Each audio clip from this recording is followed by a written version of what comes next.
Hey everyone, welcome back to another great episode of Talk Jamie Talk. I am your host, Miss Coco Bowden, and I hope that you've got time to hear what I've got to say today. Today my topic is all about low-income medical care. I'm going to just talk a little bit, and this is my opinion. Disclaimer, this is my opinion. It's not based on any statistics or anything like that, but just based off of what I have observed the last 15 years that I have been advocating certain rights within the medical community. Okay, so I'm going to be talking about healthcare in these low-income black communities, and I feel like this is just something that does not get talked about enough in the right light where we can understand it as black people.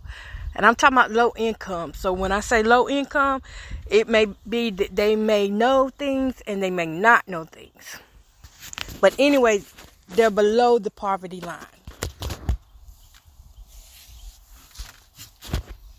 I am outdoors today, so if you hear the birds and all that chirping, it's because I'm on the outside. So I was sitting back and I was thinking that, have y'all noticed that now it's more women than ever coming up with these fibroid tumors? Back in the day, we didn't hear tell of all these fibroid tumors, and we didn't hear tell of so many people with headaches and high blood pressure. And diabetes was not a big thing back in the days. And now all of a sudden we have all these different health ailments that are coming up, and we have a lot of programs that are catering to these different ailments that are coming up. We have a lot of programs that are catering to our men and women concerning drugs and addictions and mental health and stuff. And when I sit back and I look at it, and I just want to say, how much of this is actually benefiting the low-income black community? How much of this is actually making a difference? And when I look over it, and I say this, if they know that the programs exist, they make a big difference. When they know everything that they're entitled to get off of these programs, it makes a big difference. But when you're getting told half truth or part truth, you don't know what your benefits are. And I have seen that played out time and time again. And those extra benefits and resources go where? They don't go back to the state, because the government's got to make sure that somebody's getting it some kind of way. Now, what concerns me about this is the neglect that most are getting when they do go to the doctor and tell them what's going on with them. Now, they have insurance that covers this, but I found that most of the time, these doctors aren't treating what the patient is going in there for directly. They indirectly treat or diagnose them with something else, and then skip back around to what the original treatment was after they've been coming back and forth to the doctor for at least a good 6 months. That person still is battling with the same issue. Only thing about it, now they've got a new diagnosis added on there, and they got that new diagnosis, and they still got the old diagnosis, and the old diagnosis is not being treated, because the more they add, the more benefits that they receive. And I'm talking about the doctors will receive more benefits. You're not going into a doctor's office and walking out squeaky clean anymore. And that's very concerning, because it's such a demand on all of the system. The system is overloaded right now. And I'm talking about the health system is overloaded right now. We saw when the pandemic came just how many people were really unprepared. How many doctor offices and the hospitals were unprepared for such a crisis. And some of them were saying, well, we were supposed to have these PPE equipments in stock. We had them over here, but now they're gone.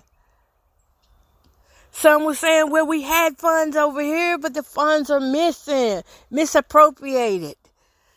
You see, that's where the problem comes in at.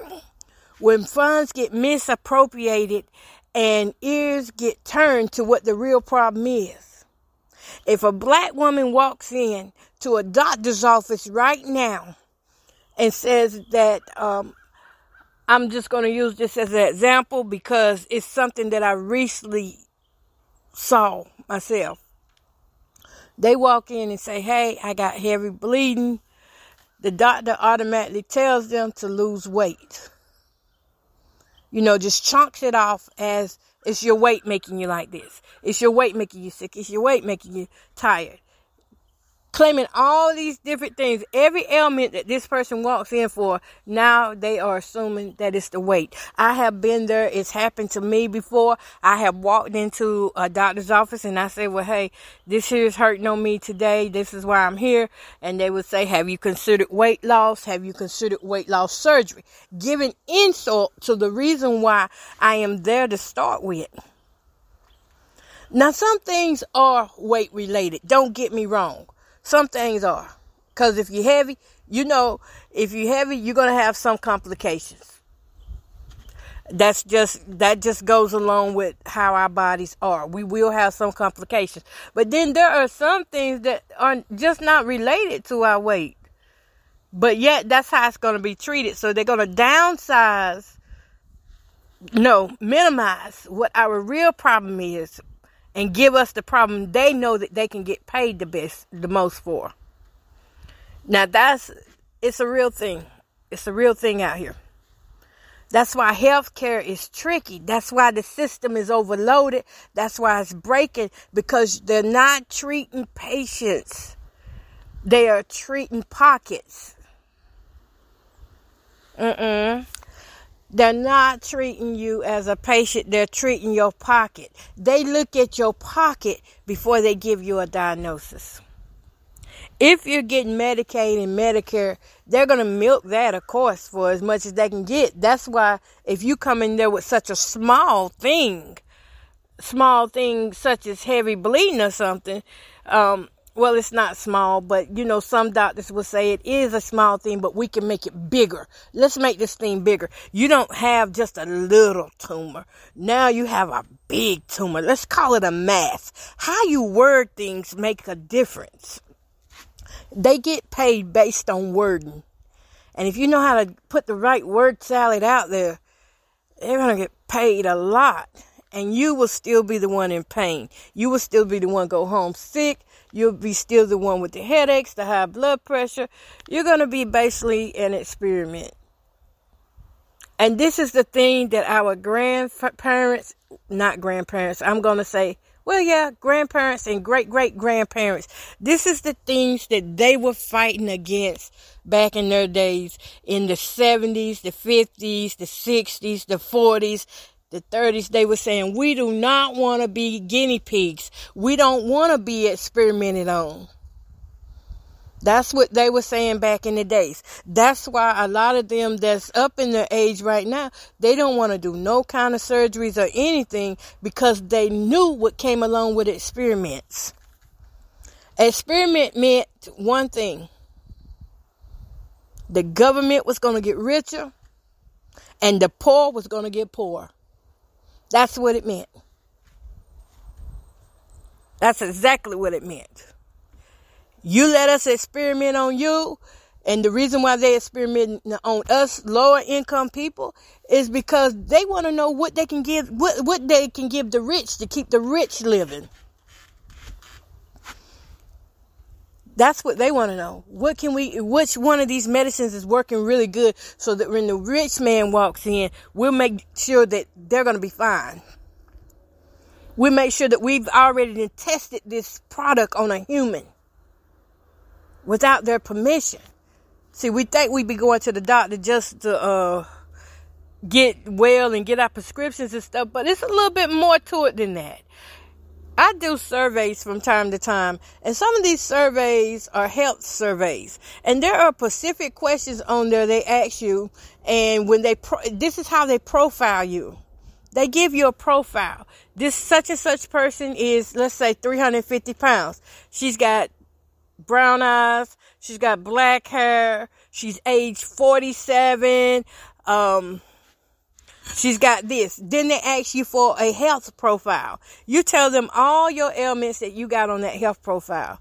That's the same way it is when you go to a regular doctor. Then that doctor looks at you, and then they look at their rich clients and say, hey, y'all got the same kind of bill, so I can give you this because I've already experimented it on her. She didn't have a problem with it. Now they're going to get paid double. Because the rich man is going to pay extra money, for it. So who's making all the money in this healthcare business? Who's making all the money? Is it the junkies on the side? Is it the doctor? Is it the building owners? Who's making all the money? Now, let's get back to that. Is it the government? Who's getting this money? Let's get back to it. Either way it go, when the system gets overloaded, you may get your benefits, but there's a price to pay with it. I've noticed that there are income cutoffs. If you make too much money here and there, you can't get Medicaid. You can't get Medicare. And guess what? You could be $1 over, and they still gonna cut your benefits. And you go right back to those same communities. And you sit there in your home and you suffer in pain. So who is benefiting from being lied to? We got to at least acknowledge that there's a lot of lies and loopholes that we have to deal with when it comes down to getting health care and being low income. And if you don't have an advocate on your side, if you don't have somebody that will stand up for you or show interest in you, then they're definitely going to railroad you. They're going to give you every test made and known that they can give you. And you know where your true sickness is going to come from? Your mental health. How is that? Because you're going to feel like so much is wrong with you till you go into a depression. Once you hit this depression state, now you're going to really start having some physical symptoms. And the symptoms are going to match just what they told you it was. Even though it's not. Even though it's not. So they will match those symptoms. And this is why we have to take time to really talk to our people. And I talk a lot to the black community because as a black woman, I don't like being experimented on either. And we ask the question, do we have a choice? Do we have to do this? Well, in order for you to get the medication for what you really do need it for, you got to go all the way around the circle and over the woods to grandmother's house. Then you got to come back around and get what you really need for the problem that you really have. And that's the problem with our healthcare system, is that we've got too many circles. We've got too many routes in here. And none of the routes is really helping people unless they really, really, unless you really, really find yourself in a bind. Like, you got to be almost gone for them to want to step up and want to do something. And even then, it's only so much they're going to do. And so our best bet is to try to take care of ourselves as much as possible. I wouldn't say go trying to load up on fruits and vegetables and stuff like that, but just try to eat everything in moderation, because when we look at it, our first, what do y'all think medicine comes from? It comes from the ground, right along with these plants and stuff, with these fruits and vegetables. It's all one big thing. It's all one big circle. And that's why we can't get out of it, because this is as the world turns. As the world turns, we're each going to be turned some type of way. Now, I want to tell you, let me see here. I want to pull up something that I pulled up. I took a screenshot of this, so I hope you can still hear me. In 2021, it said, I couldn't find nothing for 2023. I don't know why. But for 2021, it said the billion on healthcare in 2021. This spending can be broken down into the following categories: hospital care, physician services, clinical services, prescription drugs, nursing care facilities, home health care, other personal health care costs, and government administration. So who got the bulk of the money? The bulk of the money back in 2021 went to hospital care. Then it went to the physicians. And then let's see who was next. Other personal health. Then we had prescription drugs. And a small percentage, 4.3%, went to nursing home facilities. So the biggest part went to hospitals. And we know it's expensive to run a hospital. But I wonder, what is it about these hospitals that's... I know we can't cut the budget, because we want the best care. But what is it that's about this low-income health thing that is keeping people from getting well? It seems like it's more of a thing of, we need you to be sick. That's the vibe I'm getting from it. We either need you to be sick, or we need you to be out here working alongside of us. You're going to be one or the other. There is no in between. So when you see these people out here working, that's because they're part of the system, but the different part of the system. And I just find that we need to be more aware of where our healthcare dollars are going. If you got like insurance with Medicare and Medicaid, you need to find out, what does this insurance cover? How much of it does it cover? Because it's a lot of Medicare and Medicaid fraud going on out here, especially to these mom pop-up online stores that supply incontinence supplies and diabetic supplies. Anybody can sell that stuff these days. Anybody, as long as they get an LLC, and it don't take much to get that, they can say, hey, I'm a service provider. Next thing you know, you're buying your stuff from somebody you don't even know if they're certified or not. For all you know is that they say this is what they sell, and they take my insurance, so I'm going to go along with them. And then when you get the product, it's just not what you expected. Or if you pay attention to the billing, you can see if they overpriced.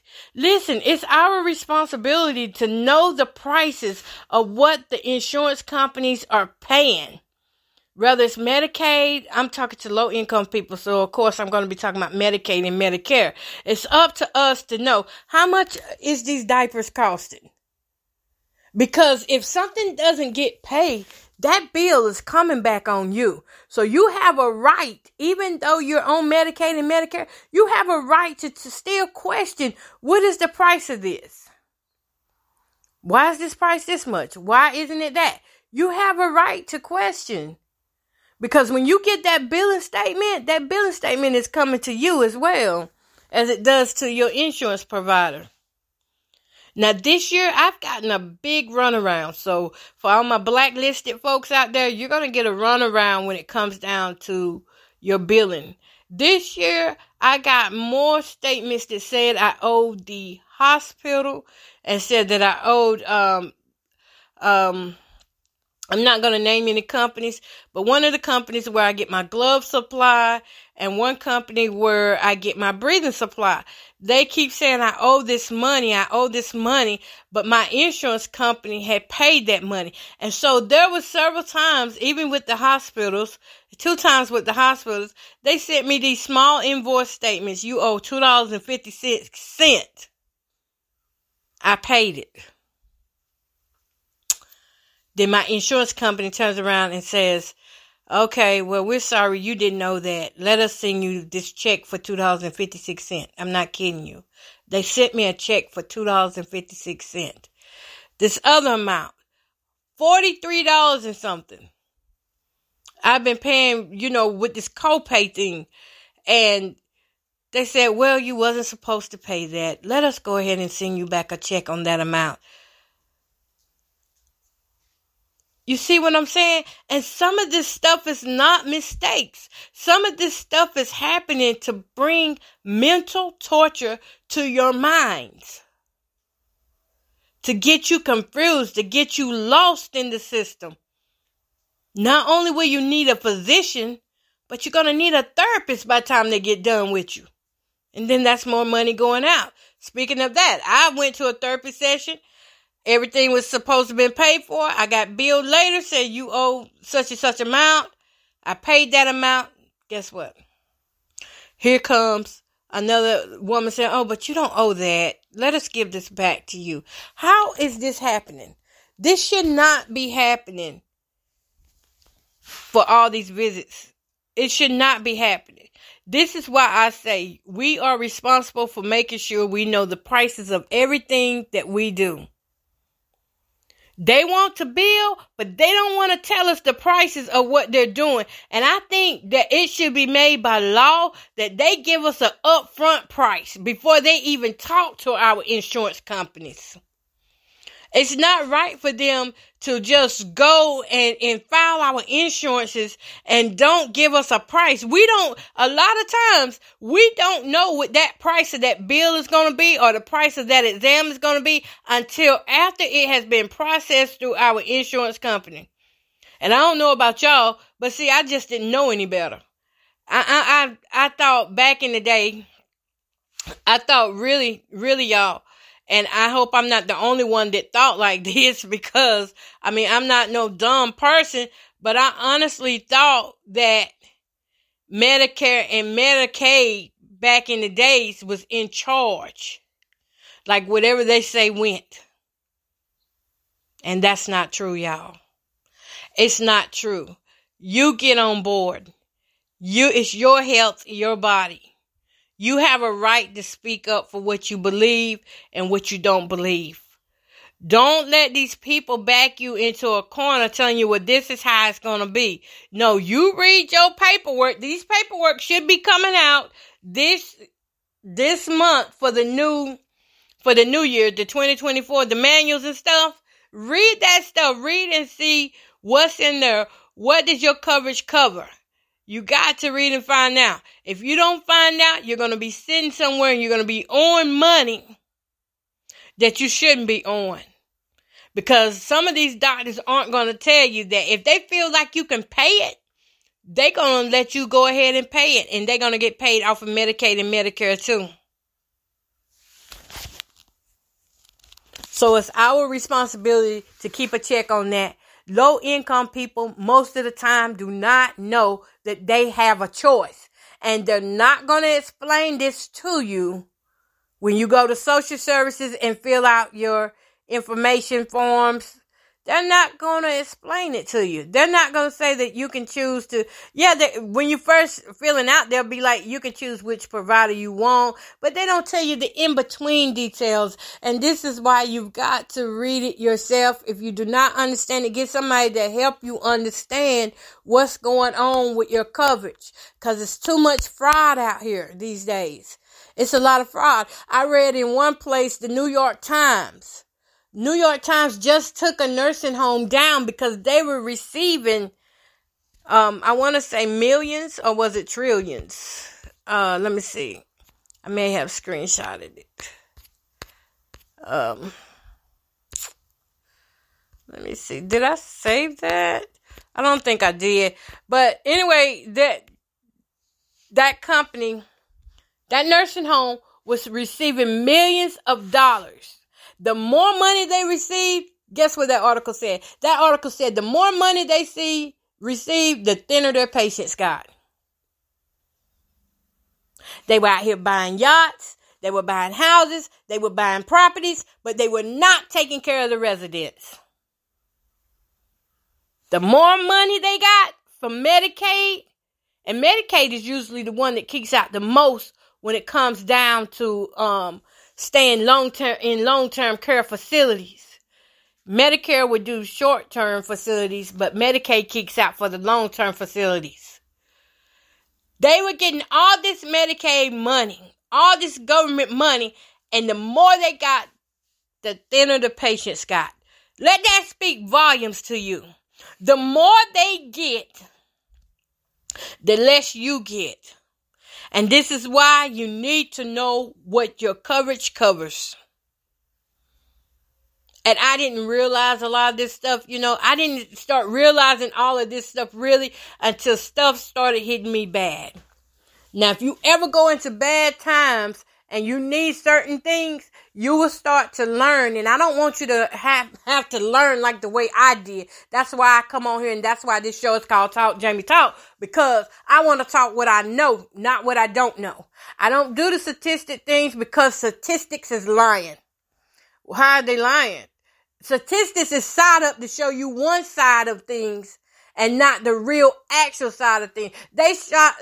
Statistics is set up to show you what can get them financial gains and investments. It's not set up to show you. Is that more proper for y'all? Because I'm a country girl. I say sock. Okay. So it's not set up to show you the real truth behind the scenes of how many people are really dying from diabetes, high blood pressure, how many people are really dying in this country from our states from lack of water, good water resources. Our body is made up mostly of water, but we can't even get decent water. And then when we do get decent water, the rich people come in and they dump and pollute our water so that we'll have to go to other sources to get water. Now, and don't forget, remember, you're going to be sick from it. You're not going to be able to work, take care of your kids. You get on welfare. You're going to get humiliated because you're sick. And on top of that, they're going to kick you harder and say, well, you should have ate well. You're sick because you're fat. That's what they're going to tell you. But they're not going to tell you that we put chemicals, we put hormones in your water and in your food to blow you up like that. Because we want to keep things going the way it's going. We want to keep as many folks sick, but have just enough that can run, that can do exports and imports. We want just enough. We don't want to overdo it. We want to keep you on welfare. They don't tell you that. And see, there's a lot of rich people who don't have an understanding to that either. And for those of you middle class and all that sit back and say, well, that's my tax dollar. That's my tax dollar out there. You wasted my tax dollar. You have no idea. Your tax dollar is nothing compared to what these people are going through that have to use your tax dollar. Do you really think these people want to be like that? Most of these people don't want to be sick. They don't want their mindset to be in poverty. This is something that has been pushed on them by systemic racism. It's forced on us. We want to get up. We want to work.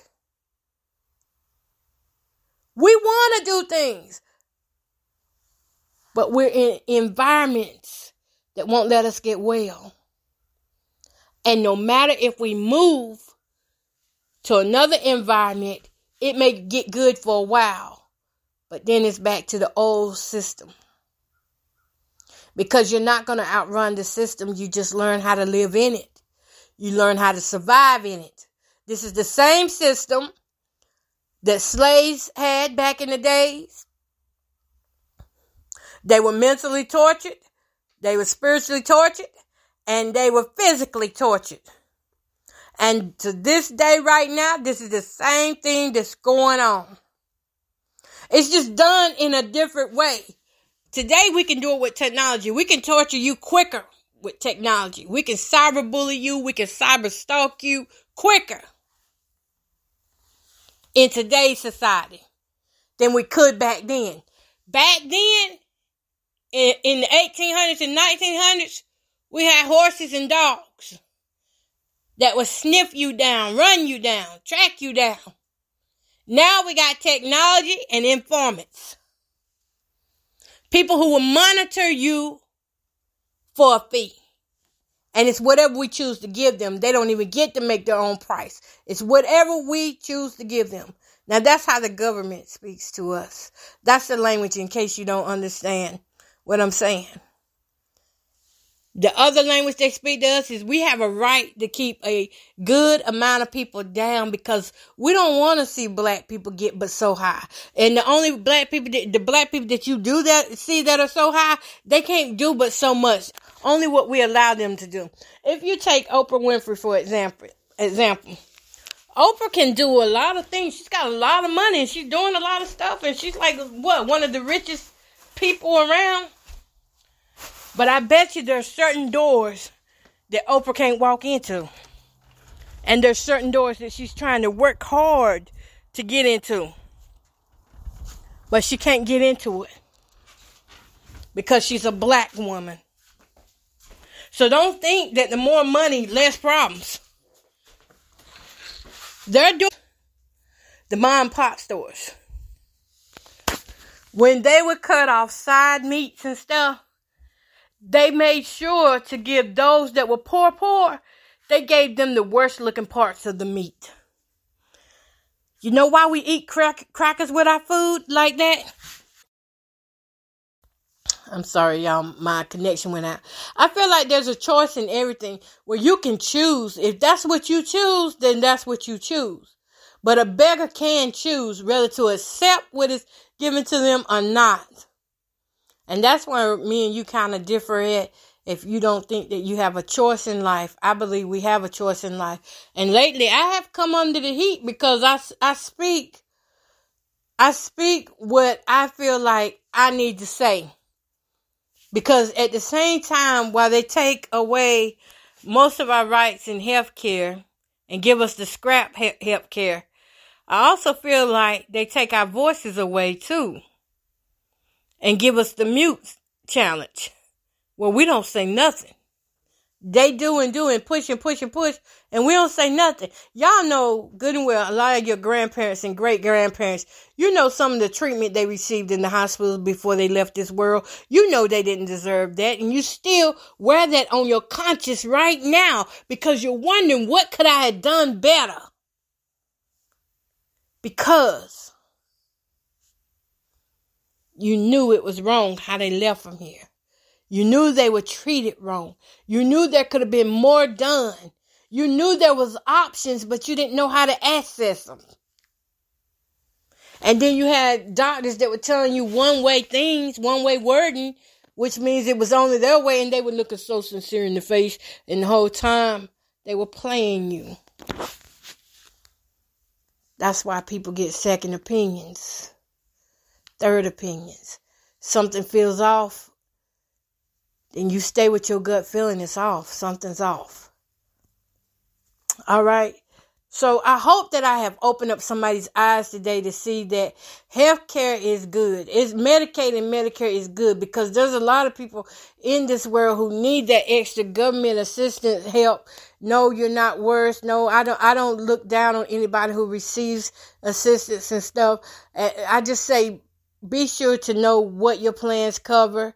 Some coverages give this, some give that, some don't, some do. So you got to just know what you're getting yourself into and find out, what screenings are available to you that you can take to help prevent some of these illnesses, or find out if they got gyms available or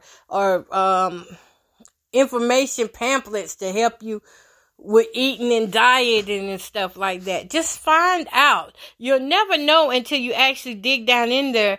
Like I was going through mine the other day. I was like, oh my God, I didn't went the whole year, and thank God they let me put it in. I went the whole year. I didn't use their gym, but I used mine here at the home, my equipment that I have at home, and I worked out, and it said, hey, you could put it in here. And I did not know that I could log it in and get paid for my exerciser.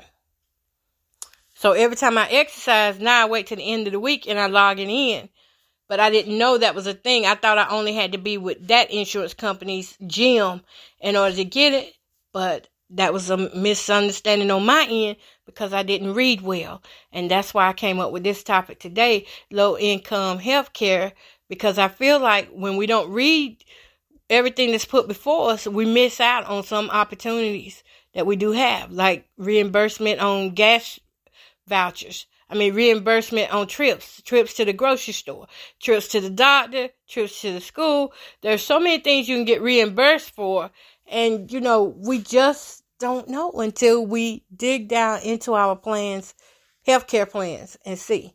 And what you don't understand, call in and ask them. They have agents waiting to talk to you. These agents are trained to tell you what is available. And you have your book with you and you just go down the line with them. But for the most part, I'm going to say this and then I'm going to get off.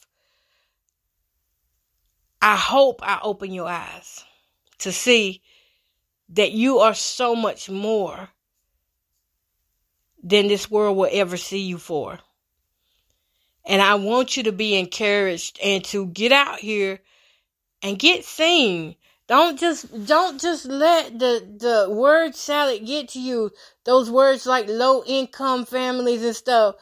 That's your financial situation. That's not who you are as a person. You can choose to do whatever you like. You can have the help that you want, but you're going to have to fight for it. You're going to have to fight for it, especially if you're black. You're going to have to fight for good health. All right, y'all. Until next time, you've been listening to Talk Jamie Talk podcast. If you have the subject, be sure to hit me up, MissCocoButton@gmail.com, and let's talk about it.